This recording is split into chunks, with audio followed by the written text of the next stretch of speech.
Hello friends. आज हम लोग बहुत ही इम्पॉर्टेंट टॉपिक के बारे में डिस्कस करने जा रहे हैं और उस इम्पॉर्टेंट टॉपिक का नाम है डिग्री ऑफ अनसैचुरेशन, जिसे हम शॉर्ट में DU का नाम देते हैं। डिग्री ऑफ अनसैचुरेशन को शॉर्ट में हम DU का नाम देंगे, ठीक है। Degree of unsaturation also known as double bond equivalent, जिसे हम डबल बॉन्ड इक्विवेलेंट का भी नाम देते हैं और also known as hydrogen deficiency index का भी नाम देते हैं, ठीक है। तो degree of unsaturation also known as double bond equivalent और हाइड्रोजन डिफिशिएंसी इंडेक्स, ठीक है। चलिए सबसे पहले हम देखेंगे कि आखिर डिग्री ऑफ अनसैचुरेशन कहते किसे, इसका मतलब क्या होता है, ठीक है। तो डिग्री ऑफ अनसैचुरेशन का मतलब होता है degree of unsaturation of a compound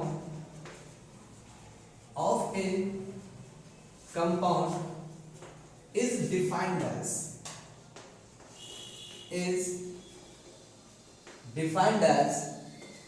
the number of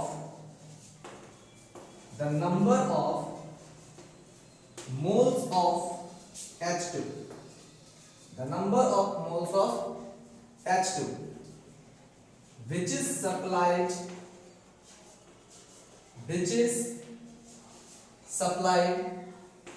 to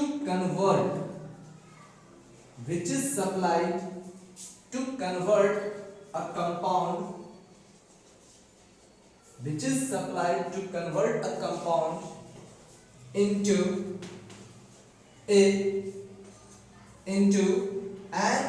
open chain saturated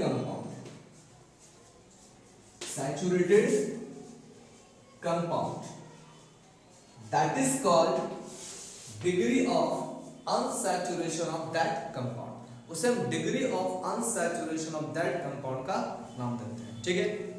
तो डिग्री ऑफ अनसैचुरेशन का मतलब क्या हो गया, कहा है ना कि the number of moles of H2, वैसा number of moles of H2 which is supplied to the compound, जो किसी कंपाउंड को सप्लाइड किया जाता है to convert into an open chain saturated hydrocarbon, ठीक है।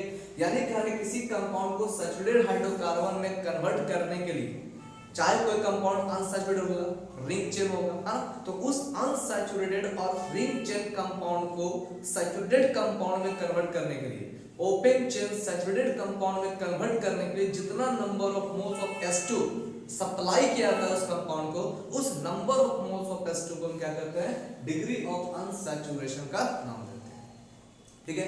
अब आप ये समझ चुके होंगे कि डिग्री ऑफ अनसैचुरेशन का मतलब क्या हो गया, number of moles of H2 this is supplied to the compound, जो किसी कंपाउंड को सप्लाई किया जाता है to convert into an open chain saturated compounds, ठीक है ना। यानी सैचुरेटेड कंपाउंड में कन्वर्ट करने के लिए जितना number of moles of H2 हम सप्लाई करते हैं कंपाउंड को, उस नंबर ऑफ मोल्स को हम क्या करते हैं, है ना, उस number of moles of H2 को क्या करते हैं, डिग्री ऑफ अनसैचुरेशन का नाम देते हैं, ठीक है।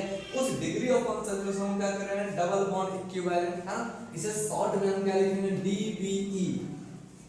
DBE का नाम देंगे, ठीक है। हाइड्रोजन इंडेक्स, है ना, हाइड्रोजन डिफिशिएंसी इंडेक्स, इसको हम शॉर्ट में क्या देंगे, HDI लिखेंगे, ठीक है, हाइड्रोजन डिफिशिएंसी इंडेक्स, ठीक। चलो अब देखते हैं यहाँ पर, अब सपोज कर दीजिए अगर किसी कंपाउंड का DU अगर इक्वल टू 0 आ रहा है, अगर किसी कंपाउंड का DU अगर इक्वल टू 0 आ रहा है, इसका मतलब क्या हो गया, हाँ, इसका मतलब हो गया इट मींस दैट इसका मतलब है कि द कंपाउंड हैज, इसका मतलब है कि the compound has no double bond, यानी उस कंपाउंड में कोई डबल बॉन्ड मौजूद नहीं होगा, ठीक है, और ना ही वो कंपाउंड में कोई रिंग मौजूद होगा, ठीक है। यानी ये इंडिकेट कर रहा है कि अगर DU इज इक्वल टू 0, किसी कंपाउंड का अगर डिग्री ऑफ अनसैचुरेशन अगर 0 है, तो ये इंडिकेट करता है, हाँ, इट मींस दैट, है ना, the compound has no double bond, उस कंपाउंड के पास compound has no double bond, यानी उस कंपाउंड के पास कोई डबल बॉन्ड मौजूद नहीं होगा, वो कंपाउंड जो होगा वो रिंग चेन नहीं होगा, हाँ, यानी उसमें कोई रिंग चेन मौजूद नहीं होगा, उसमें कोई डबल बॉन्ड मौजूद नहीं होगा, इसका मतलब ये होता है। ठीक है, हाँ चलिए अब कर रहे हैं यहाँ पर जब du इज इक्वल टू 0 है, इसका मतलब इसमें कोई डबल बॉन्ड नहीं है, कोई रिंग चेन नहीं है, मतलब क्या होगा, ये कंपाउंड जो है वो ओपन चेन सैचुरेटेड हाइड्रोकार्बन होगा और इसमें हाइड्रोजन को देने की जरूरत नहीं है, हाइड्रोजन के मॉलिक्यूल को हाइड्रोजन के मॉल को सप्लाई करने की जरूरत नहीं है। ठीक है, उसे हम क्या करते हैं, d इज इक्वल टू 0।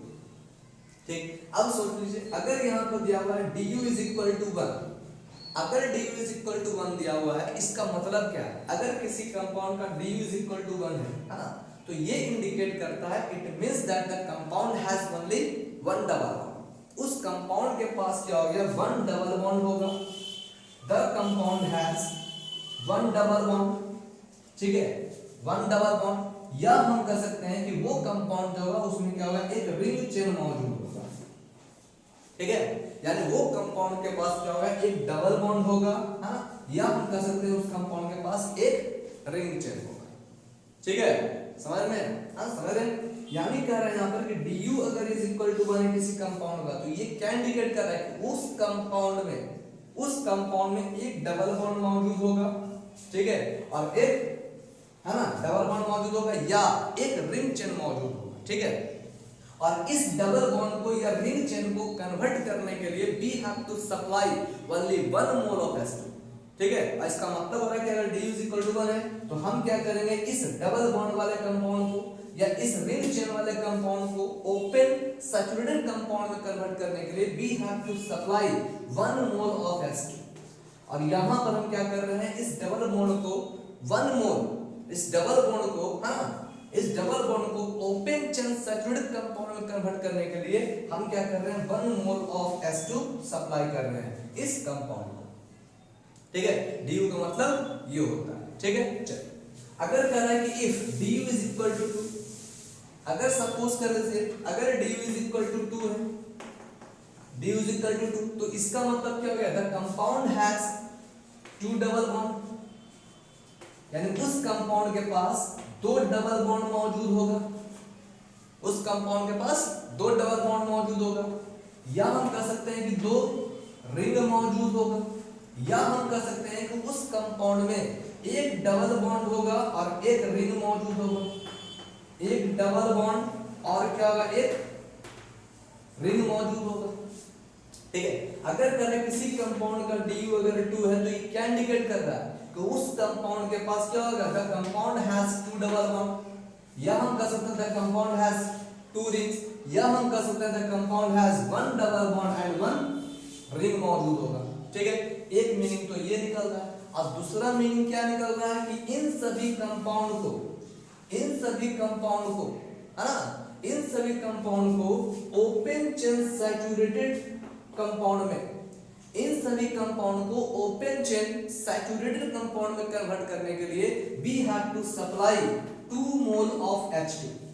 और इसका मतलब हो रहा है कि इस कंपाउंड को ओपन चेन सैचुरेटेड कंपाउंड में कन्वर्ट करने के लिए हमें 2 मोल ऑफ H2 को सप्लाई करना होगा। ठीक है, यानी जितना मोल ऑफ H2 को हम सप्लाई करेंगे to convert a compound into open chain saturated compound, the number of mole of H2, that is called degree of unsaturation। ठीक है, इसे हम डिग्री ऑफ अनसैचुरेशन का नाम देते हैं। ठीक है, अब आप ये समझ चुके होंगे कि डिग्री ऑफ अनसैचुरेशन का मतलब क्या होता है। ठीक है, यानी किसी कंपाउंड को ओपन चेन सैचुरेटेड कंपाउंड में कन्वर्ट करने के लिए जितना number of mole of H2 हम सप्लाई करते हैं उस कंपाउंड में, उस नंबर ऑफ मोल को हम क्या करते हैं, उस number of mole of H2 को हम क्या करते हैं, डिग्री ऑफ अनसैचुरेशन का नाम देते हैं। ठीक है, या फिर डबल बॉन्ड इक्विवेलेंट या हाइड्रोजन डेफिशिएंसी इंडेक्स का नाम देते हैं। ठीक है, चलिए अब देखिए, अब सबसे बड़ा क्वेश्चन ये एराइज हो रहा है कि how can we calculate degree of unsaturation. अब कह रहा है यहाँ पर क्वेश्चन ये एराइज हो रहा है किसी कंपाउंड का डिग्री ऑफ अनसैचुरेशन हम कैलकुलेट कैसे करेंगे। ठीक है, तो चलिए देखते हैं calculation of degree of unsaturation. ठीक है, how can we calculate degree of unsaturation of a compound. ठीक है, किसी कंपाउंड का हमें डिग्री ऑफ अनसैचुरेशन को कैलकुलेट करना है। कैसे कैलकुलेट करेंगे देखिए यहाँ पर सबसे पहला अगर कह रहा है कि उस कंपाउंड का, ठीक है ध्यान दीजिए, कैलकुलेशन ऑफ ड्यू, इसके लिए कह रहा है यहाँ पर, इसे निकालने के लिए हम क्या करते हैं, दो तरह से इसे कैलकुलेट कर सकते हैं, ठीक है। तो केस फर्स्ट में क्या है, अगर सपोज कर लीजिए कि उस कंपाउंड का स्ट्रक्चर अगर दिया हो, ठीक है, अगर सपोज कर लीजिए कि if a structure of that compound, if a structure of compound is given, ठीक है, अगर कह रहा है कि स्ट्रक्चर ऑफ द कंपाउंड है ना, structure of compound is given, अगर सपोज कर लीजिए कि अगर आपको कंपाउंड का स्ट्रक्चर दिया गया, ठीक है, अगर कंपाउंड का स्ट्रक्चर दिया गया हो तो उससे हम क्या कर सकते हैं, du को हम इजीली कैलकुलेट कर सकते हैं, degree of unsaturation of that compound को हम इजीली कैलकुलेट कर सकते हैं। कैसे, देखिए the number of du of that compound whose structure is given, जिसका स्ट्रक्चर दिया हुआ है उसे क्या करना होगा हमें, number of du is equal to total number of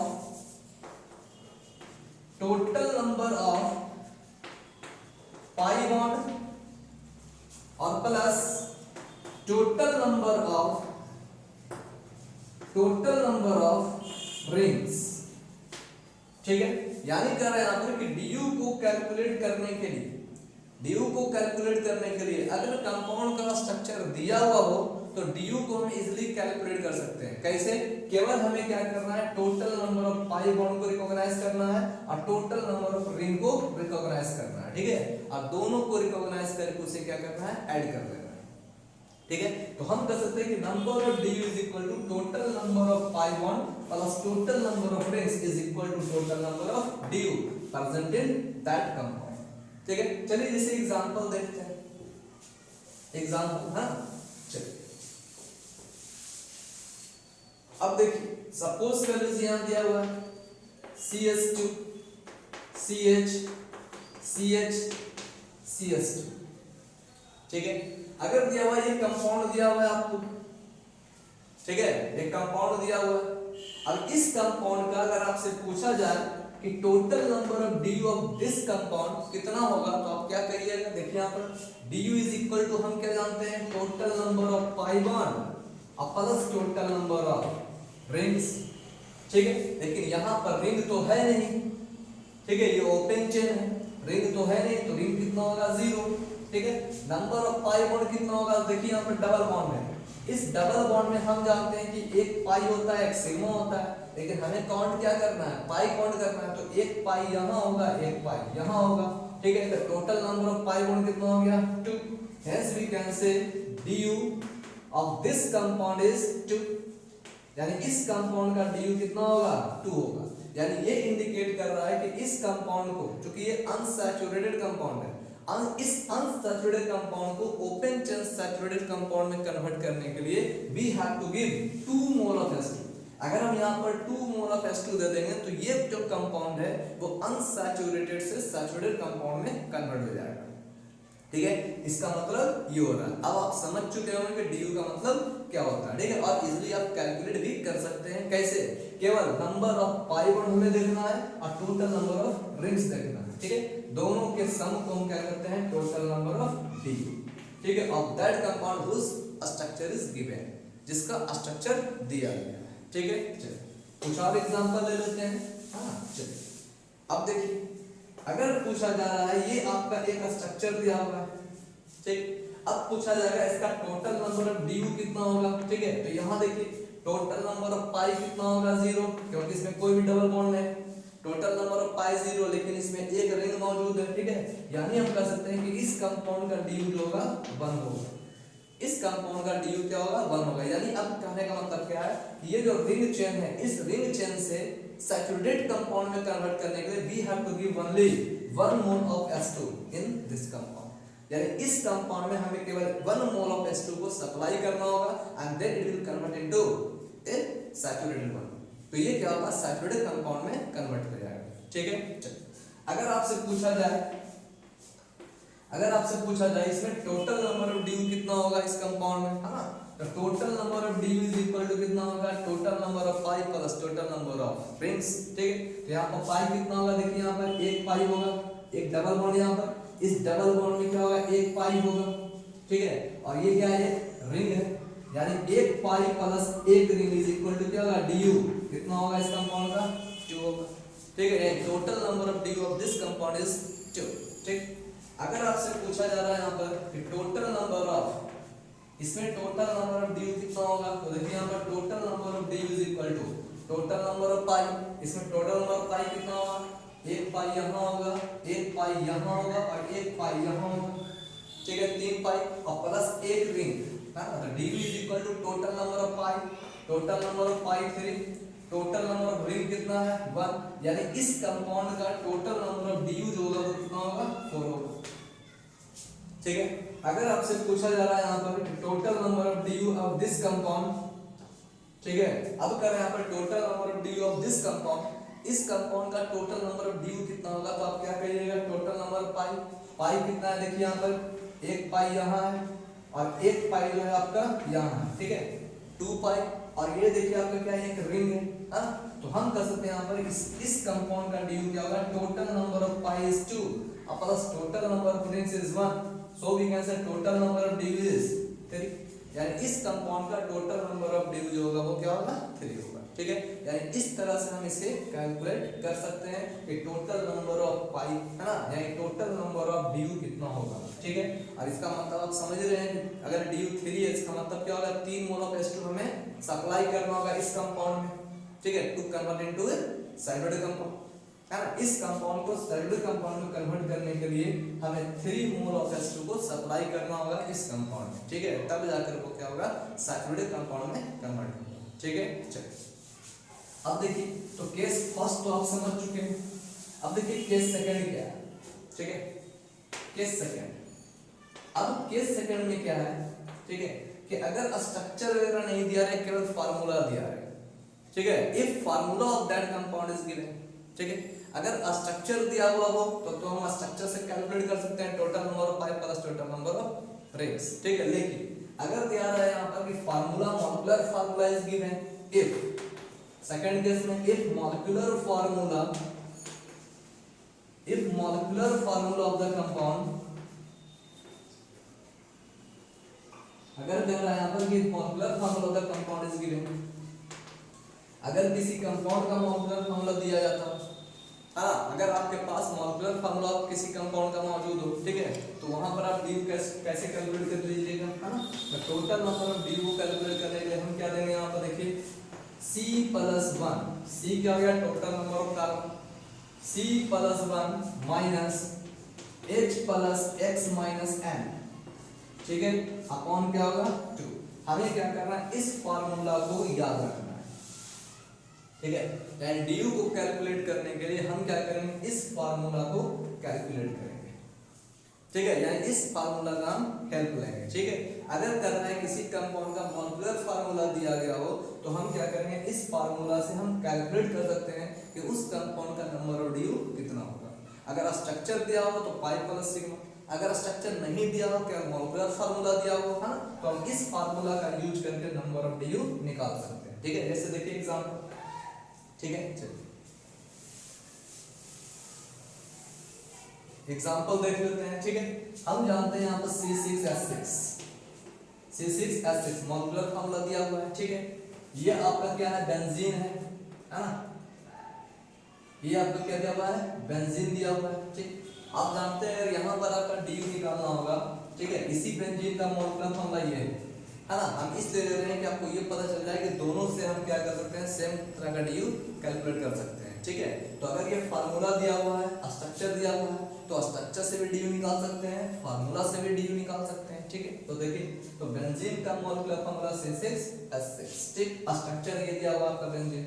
अब हम जानते हैं ड्यू निकालना है, अगर स्ट्रक्चर गिवन दिया हुआ है तो total number of pi plus ring, यहाँ पाई कितना होगा 1 2 3, एक पाई यहाँ पर होगा, एक पाई यहाँ होगा, एक पाई यहाँ होगा, है ना, तो टोटल नंबर ऑफ पाई कितना होगा 3, रिंग कितना हो गया 1 रिंग, यानी इसका टोटल नंबर ऑफ ड्यू कितना आएगा 4। ठीक है, टोटल नंबर ऑफ DU कितना आ रहा है यहाँ पर 4 आ रहा है। ठीक है, अब देखिए, अब इस केस में देख लीजिए टोटल नंबर ऑफ DU, तो यहाँ पर अगर DU निकालना है तो DU इज इक्वल टू हम जानते हैं C प्लस 1, यहाँ टोटल नंबर ऑफ C कितना है 6 प्लस 1 माइनस, ठीक, अब देखिए क्या है H की संख्या कितना है 6 प्लस H प्लस X का मतलब क्या हो गया यहाँ पर number of hydrogen atom, H क्या हो गया number of hydrogen atom, N क्या हो गया नंबर ऑफ नाइट्रोजन एटम। ठीक, तो यहाँ पर हाइड्रोजन की संख्या कितनी है 6 दे दी, प्लस X का मतलब हाइड्रोजन एटम, यहाँ हाइड्रोजन एटम कितना है 0, ठीक है, माइनस नाइट्रोजन की संख्या भी 0 अपॉन कितना हो गया 2, ठीक है, और क्या होगा देखिए 7 माइनस 6/2 क्या होगा 3, 7 minus 3 is equal to number of 4, यानी यहाँ पर भी देखिए टोटल नंबर ऑफ DU कितना आ रहा है 4 आ रहा है, यहाँ पर भी टोटल नंबर ऑफ DU जो आ रहा है वो 4 आ रहा है। ठीक है, यहाँ देखिए टोटल नंबर ऑफ, है ना, टोटल नंबर ऑफ DU कितना आ गया 7 माइनस 6/2 को डिवाइड किया 3, है ना, तो 7 माइनस 3 इक्वल टू 4, यानी यहाँ पर भी टोटल नंबर ऑफ DU जो आ रहा है आपका 3 आ रहा है। ठीक, अब याद रखना है क्या कि इस फार्मूला में, ठीक है, अगर ये कंपाउंड दिया हुआ है ऑर्गेनिक कंपाउंड, हाँ, इस ऑर्गेनिक कंपाउंड में हमें क्या करना है number of oxygen and sulphur, number of oxygen and sulphur are neglected, यानी यहाँ पर जो है, ठीक है, यहाँ पर जो है नंबर ऑफ ऑक्सीजन और सल्फर को हम क्या करेंगे नेग्लेक्ट लेकर चलेंगे। ठीक है, यानी इसमें क्या करना है नंबर ऑफ ऑक्सीजन और हाइड्रोजन को नेग्लेक्ट कर देना है। ठीक है, हमें किसका यूज करना है सिर्फ कार्बन, हाइड्रोजन, हैलोजन एटम और नाइट्रोजन का। ठीक है, इन सब का हमें क्या करना है यूज करना है। ठीक है, चलिए अब देखिए, ठीक है, अब कुछ क्वेश्चंस वगैरह हम कर लेते हैं। ठीक है, चलिए अब देखिए यहाँ पर अगर अब आपसे क्वेश्चन पूछा जा रहा है, ठीक है, अगर यहाँ देखिए दिया हुआ है क्या C2H5NS2, ठीक है, इसमें अगर आपसे पूछा जा रहा है, इसमें पूछा जा रहा है इसका टोटल नंबर ऑफ DU कितना होगा, टोटल नंबर ऑफ DU कितना होगा, तो DU किससे निकलेगा C plus 1 minus H plus X minus N upon 2, ठीक, C कितना है 2 प्लस 1 3 माइनस H कितना हो जाएगा यहाँ पर देखिए 5 और 2 7 प्लस X तो यहाँ पर है नहीं हाइड्रोजन एटम, ठीक है 0 माइनस नाइट्रोजन कितना है 1 अपॉन कितना होगा 2, ठीक है, देखिए यहाँ पर 2 प्लस 1 माइनस 7 माइनस 1 6/2, ठीक है, कितना हो गया 3, अब देखिए यहाँ पर 3 minus 3 equal to 0, 3 minus 3 equal to 0, है ना, यानी इसका मतलब क्या हो रहा है इस कंपाउंड का DU जो आ रहा है वो कितना आ रहा है 0 आ रहा है। ठीक है, इस कंपाउंड का DU जो आ रहा है वो कितना आ रहा है 0 आ रहा है। इसका मतलब क्या होगा, इसका मतलब ये दिया हुआ है कि ये आपका क्या है सैचुरेटेड कंपाउंड है, यहाँ पर हमें number of moles of H2 को नहीं सप्लाई करना होगा to convert into saturated compound. ठीक है, क्यों, क्योंकि ये सैचुरेटेड कंपाउंड ही है। ठीक है, इसमें कोई भी डबल बॉन्ड मौजूद नहीं है, इसमें कोई भी रिंग मौजूद नहीं है। DU इक्वल टू 0 आने का मतलब है कि इस कंपाउंड में कोई भी डबल बॉन्ड मौजूद नहीं होगा, कोई भी रिंग मौजूद नहीं होगा।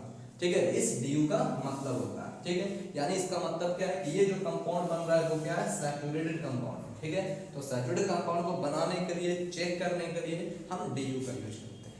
ठीक है ना, चलिए आई होप आपको ये वीडियो अच्छा लगा होगा, प्लीज लाइक शेयर और सब्सक्राइब जरूर करें। इसके बाद जो हम लेकर आएंगे वो आपके लिए चेन आइसोमेरिज्म के बारे में जानेंगे। तब तक के लिए सेफ रहें, थैंक यू।